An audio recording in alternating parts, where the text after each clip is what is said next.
Okay, we're up to Kuf Lamed Zayin Amid Beis. We have 4 lines from the bottom, and we're going through different halachas. I'm Rabbi Yehuda Meshmuel. So, I'm Rabbi Yehuda Meshmuel. Hakoisiv nechasav la'acher. Someone goes ahead and he writes over a property to someone else. He's giving him a present. But Amar Halah, and the recipient says, Ef shibahem. I don't want them. So says the Gemara Kana. He's Kana. That's kind of difficult for a person to go think that a person should acquire something that he doesn't want to acquire. So we need more of an explanation. Now, why would a person not want to acquire something? So we know there's a concept of soinei matanas yichya, that a person who hates matanas, he will live. I think about this very often. Why people are hesitant to receive something from somebody, and why one wants very much that the person should have that. And it's a very, very interesting psychological thing that's pointed out, I think, Rabbi Yeruchim Levavitz Zatzal, the Mashkiach of Mir. If you give something to somebody, innately he owes you. In other words, he feels beholding to you. He feels beholding to you, that you have a piece of the action over there, right? And he owes something to you. And then, let's say he pays you back, and why do you say, no, I don't want. I don't want. You keep it. I don't want it back. And the answer is, you definitely should take it back, because if you don't, Hitaka owns a piece of you. By you allowing him to give him back, you're freeing him. So it's very, the dynamics of psychology, I think everyone on the screen understands and agrees with it.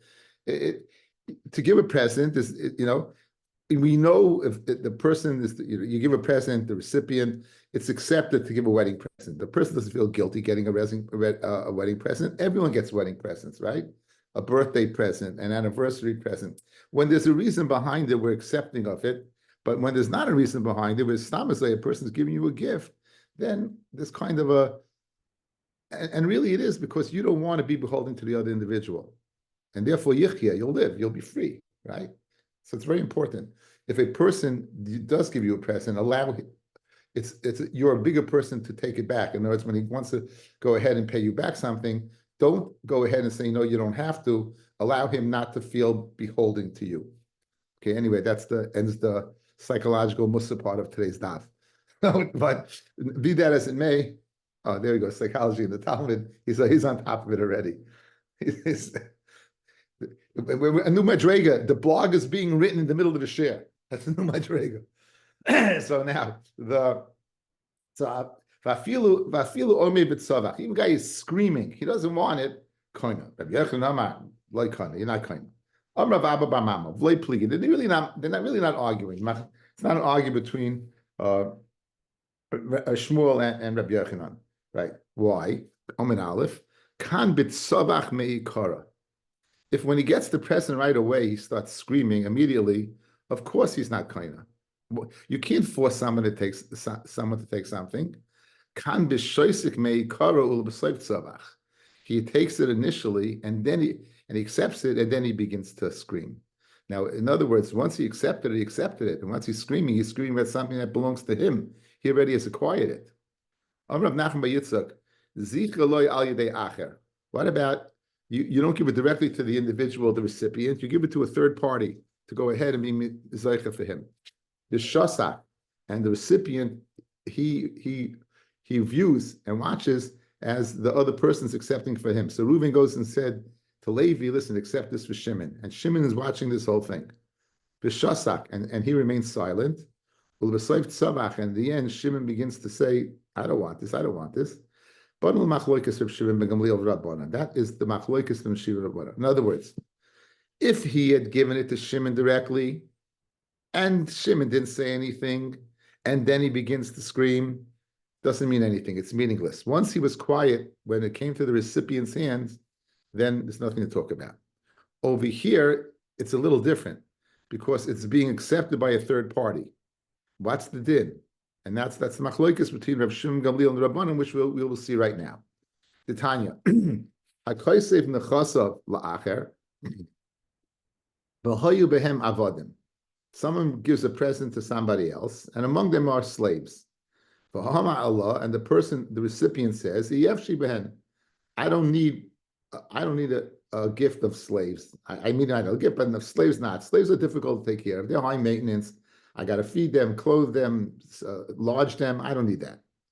Imhoya Rabban Sheni Kayin. If the second owner, the recipient, was a Kayin, then he would eat Truma. In other words, this is a fancy way of saying that he acquires the Evet, regardless of regardless of the Kayin part. That's Lav Dafka. It's just a way of saying, well, the Kayin owns him, and therefore he eats Truma. Since he says, I don't want it, meaning the Yarshe Rishon have been Zaycha. In other words, in very clear language, Reb Shimon says he's Kaina, Rebbe says he's not Kaina. Good? Reb Shimon is Kaina, and the Chachamim say he's not Kaina. Chachamim say he's not Kaina.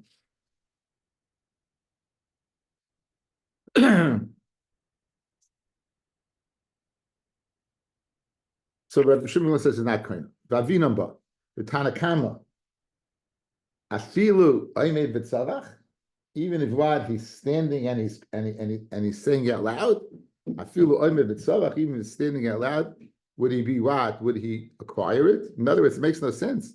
Why would you say that he acquires the avodim if he's screaming? Some Rav Vitem Rabbi Yochanan B'Tzavach Meikara, if he screamed initially, Kuliyam Le Pligi, the Chachamim and Rabbi Shimon Gamliel would all agree like Hana. If it's speaking about himself, then he accepts it and he's quiet, and then he begins to scream, everyone you say Yekaina. Again, that's what no different than what we said until now. Ki pligi, when's the machlokes? Shezik aloi al yedei acher. In other words, he gives him the avodim through a third party. So again, Reuven's giving to Shimon a gift of avodim, of things and avodim to Levi. And when it's given over, he's quiet. And the end he began screaming. The Tanakama, who holds he acquires it savar with the shasik when he was quiet, kaninu, he acquired it, and that's why if he's a kayin, the truma, he eats truma. And now that he's going ahead and screaming afterwards, he's not changing his mind, but it's too late. Once he was kayin, it's his. He can't change his mind. I mean, he has to go. He give it back to him. He has to sell it to him, but it's his. And therefore, again, the fact that he remained silent initially when it was given to the third party, he acquires it. Reb Shimon Gamliel said no. His reaction to the end is reveals what his intention was in the beginning. So therefore, he was screaming in the end, and it shows that when he was shasek in the beginning, he also meant not to acquire it. And therefore, he doesn't acquire it. It remains by, in the words of the Brisa, the Yarshe Rishon, it remains by the first person. It remains by the first person. Okay? So why did he not go ahead and complain until now? Savar, until I get them, why should I scream? There's nothing to talk about. Now that you want to give it to me, I'll go ahead and complain. So that comes out. If a person is given directly, then this distinction is whether he cried right away or not. If he cried right away, no one holds his kaina, no machlokes. If he was quiet right away and cried afterwards, no machlokes, he's kaina.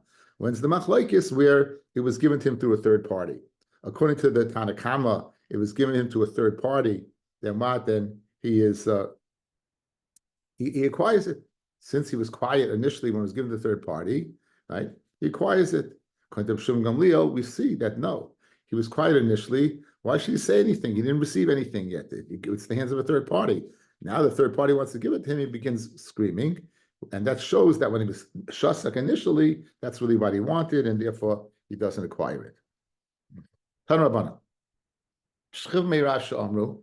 Tenu Masayim Zuz Leplini. He's divvying up his estate.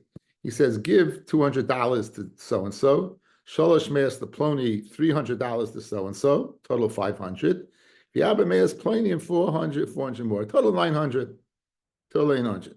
Now, comes along a Baal Choiv, and he wants to collect. We don't say anyone who's Koidim Mishtar Zaycha that they don't collect from him. Guys, outside, we've known this for many, many a year. You don't collect from a land that has a lien when there's available land. So if a man has many properties and he sells the properties, and people come up with a chayv, they come up with a star, with a date in the star, and that date preempts. It goes before what? All the sales. So therefore, the chayv came before the sales, and there was a lien on all the property. And he has a few people who collect. Now, which property do you collect from? You collect from the last one.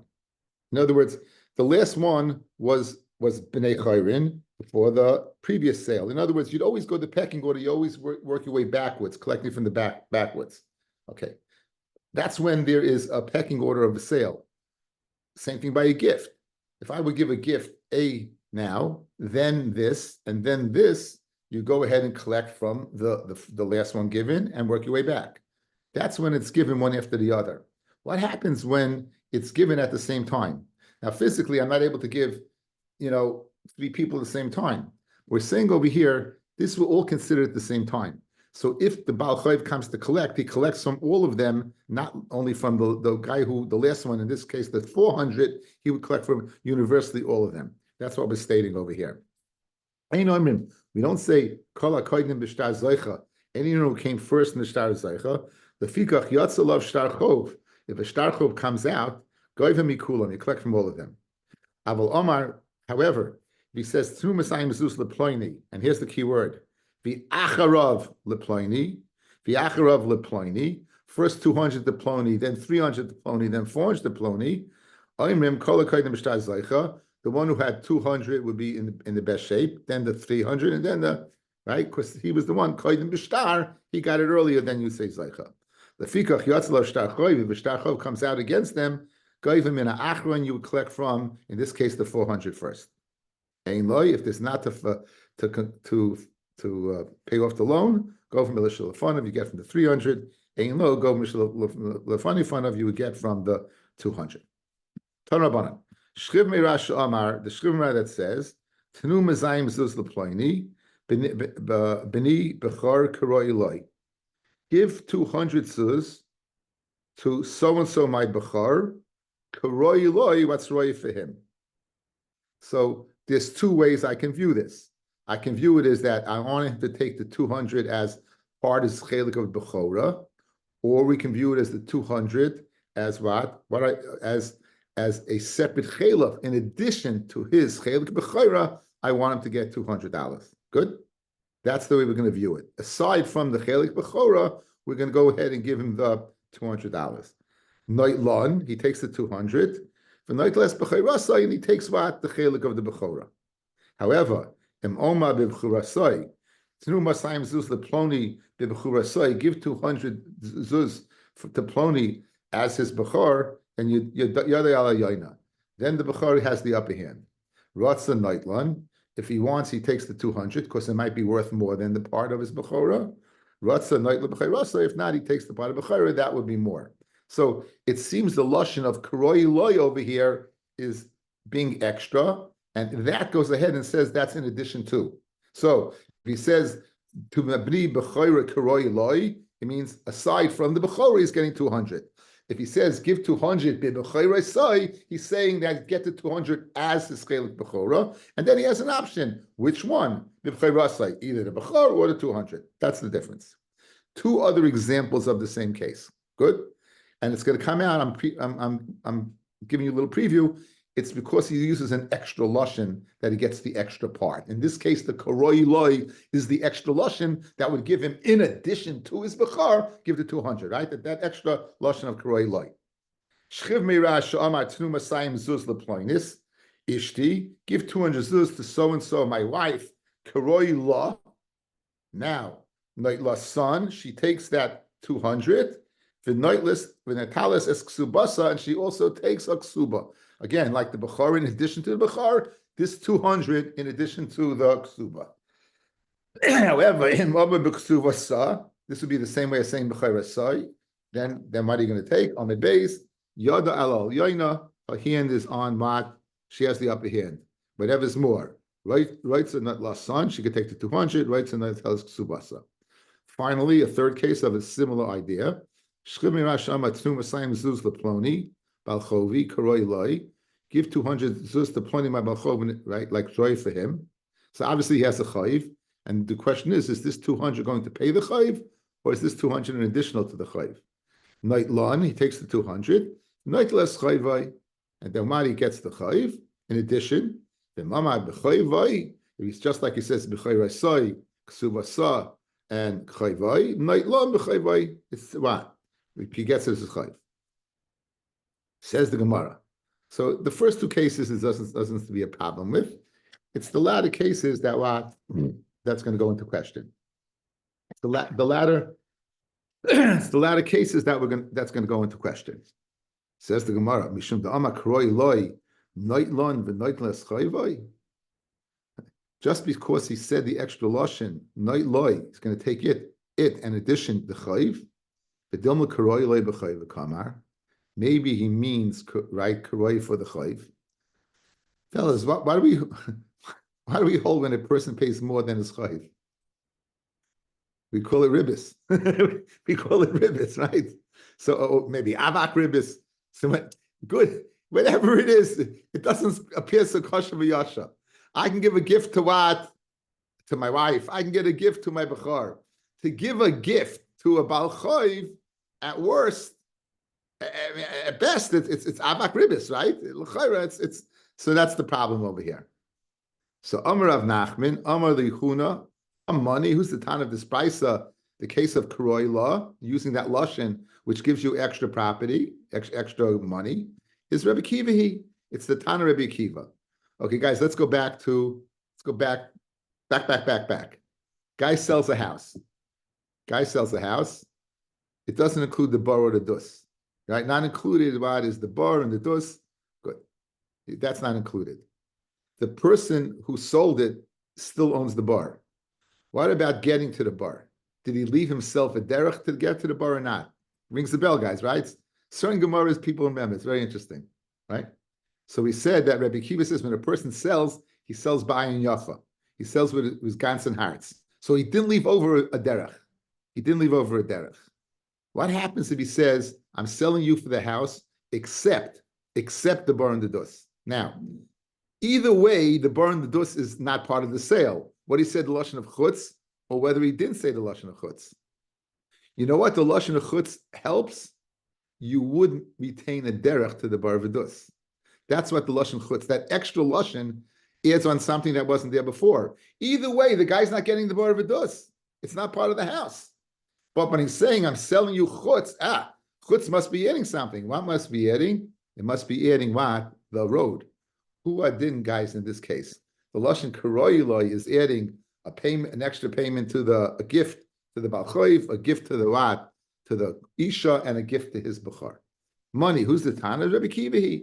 The daik lishna yisera. Rabbi Kiva, who's medayik the extra lashon. The Tanam. We learned in the Mishnah. V'layas abar v'layas adus. A person sells a house, not included in the sale of the bar of the dus is that the house is the bar of the dus. Afa pisha kasav like oimka v'roima. Even if he wrote in the star, it's depth and it's width, but tzarich likach derech, and therefore he would have to purchase a derech. Divrei Rabbi Akiva, because a person sells, he sells ba'ayin yafa. So he sold ba'ayin yafa. He did not leave himself any weight means of getting to the bar v'dus. The chachamim maimim ain't tzarich. You don't have to, because the person sells ba'ayin raw, and therefore he left himself a derech to the bar v'dus. Ain't tzarich likach derech. U'moy Rabbi Akiva that you leave yourself a derech. Right? That I'm selling you my house, except my bar v'dus. You added lashon chutz that you didn't have to. You don't have to go ahead and buy a derech. Why? Because using the extra lashon of chutz added something that wasn't there before. Bar v'dus, either way, I'm not getting. Right? It's not part of the sale. I'm maintaining ownership of the bar v'dus. What does the chutz do? It is that you get what? You get the road. Alma kivin like tzarich. You didn't have to say anything to exclude the bar v'dus from the sale. And you said something. You said chutz. The tfuye milsa ka'asi. He comes to add something. In this case, a derech. Hachanami kivin like tzarich to say karoi loy. You didn't have to say karoi loy because the bechor is entitled to his b'chora, and a woman's entitled to ksuba, and a balchav is entitled to his repayment. The kamar, and he said, "Kareloi, the tvi milsa kasi." It comes to add something that wasn't there before. It comes to add something that wasn't there before, right? That's what it's doing over here. Hanrabana, Shchiv Mirash Amar Mono Yeshli Eitzel Pliny. The Shchiv Mirah says, "I have money Eitzel Pliny." In other words, I'm owed money. He's dying. He says, I'm owed money.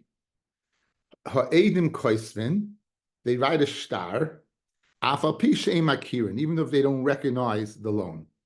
They write a star, even though they don't recognize the loan.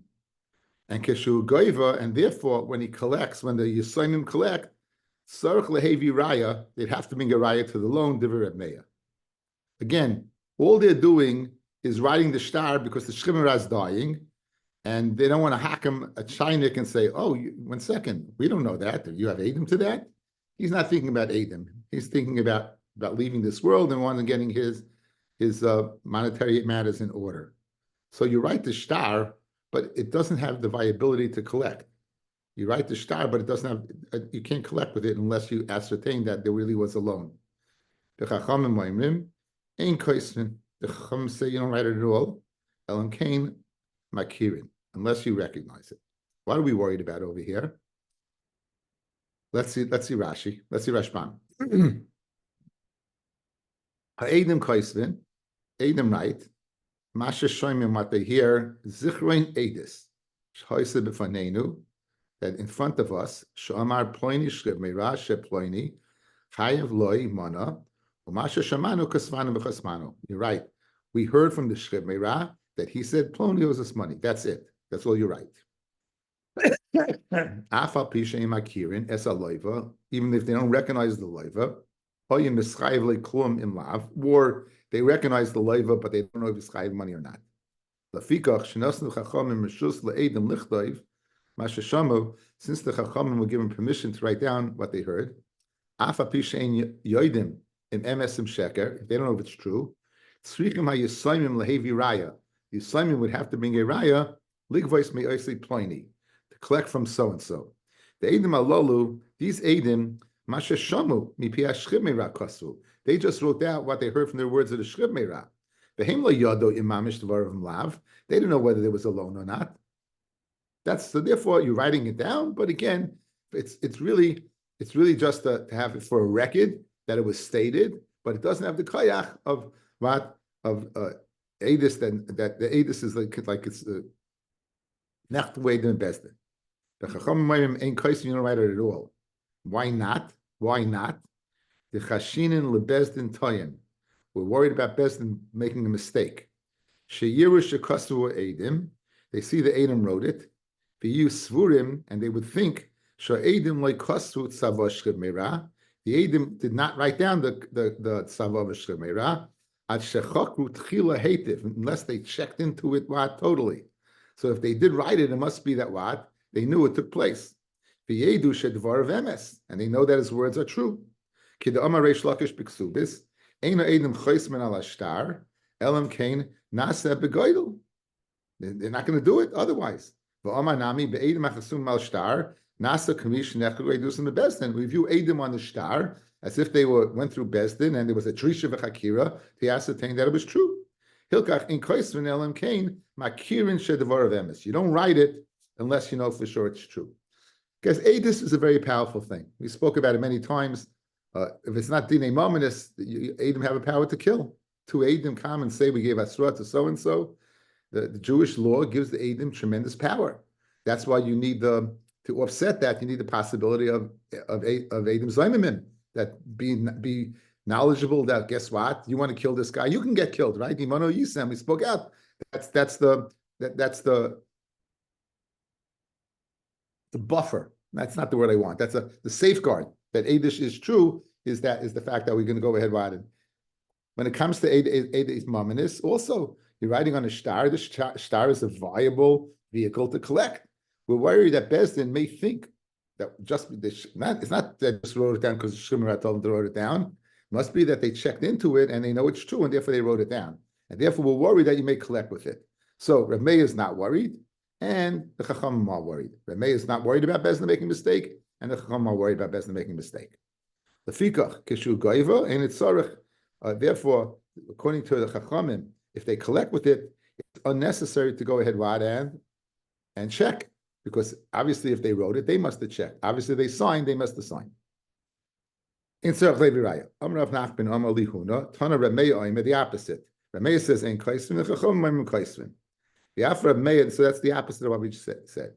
The Afra of Meir Loi Amar, Elam Shum Bezdin Toyin. Bezdin says not to write it because you're worried about, again, Bezdin making a mistake.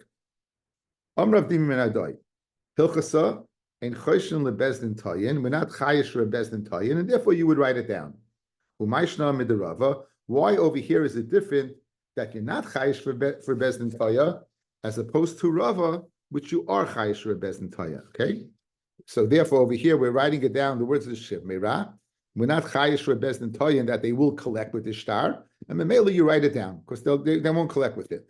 Mashenkin, we're going to see a case by Rava where you are worried about Bezdin Toya. So what's the case over there? Dama Rava, Ein Cholzin, you don't do Chalitza, Elam Kei Makirin, unless you recognize the Yavam and the Yavama, that's coming in front of us. They Memanin, remember me and a girl less than 12 that the father died and the mother or the brother married off Kedushin the Rabbanon, and when she gets older, she just has to refuse the marriage. All this of Yavamis fame.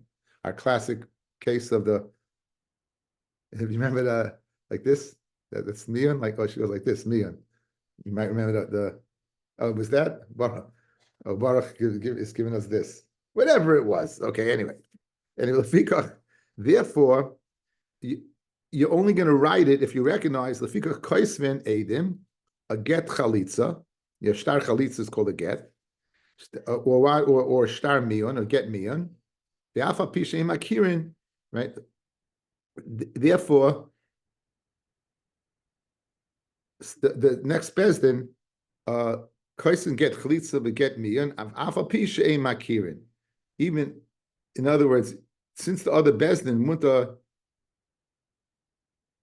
without recognizing them, they wouldn't have gone ahead and unless they recognize it, you write it because they wouldn't have done it unless they recognized it. Right? So Mishum, what are you worried about? Lav Mishum the Choshen the Bezdin Tayin. Why do they have to recognize?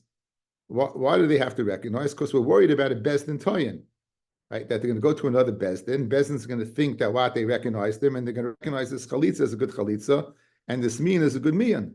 So since we're worried about Bezdin Toyin, you can't go ahead and write it unless you know for sure.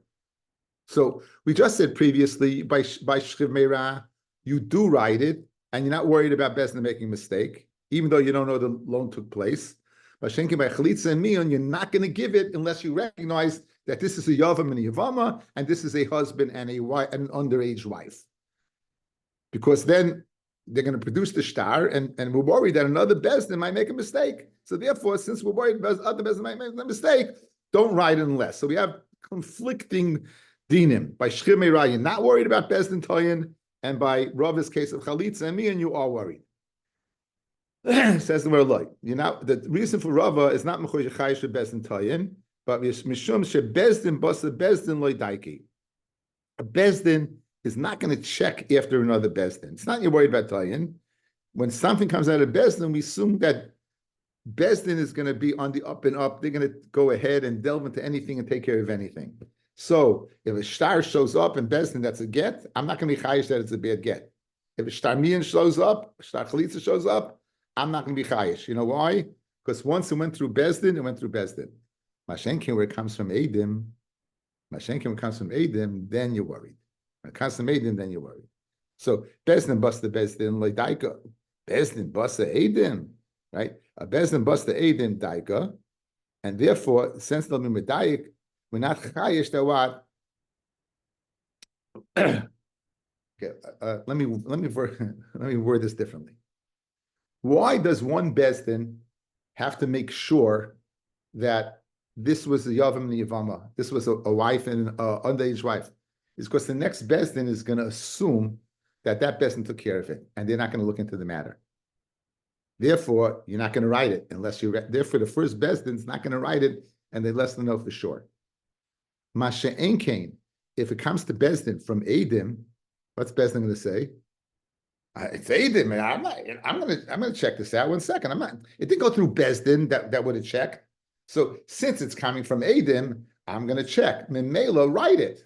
Because you don't have to worry about Bezdin. Bezdin's going to check into it. You have a shchimera, go ahead and give an order that he was owed money, write it out. Why do you chayish for that they're going to collect? Don't be chayish for that.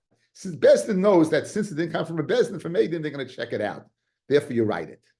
Why by a Bezdin going through Chalitza and Yibum, and you have to know for sure?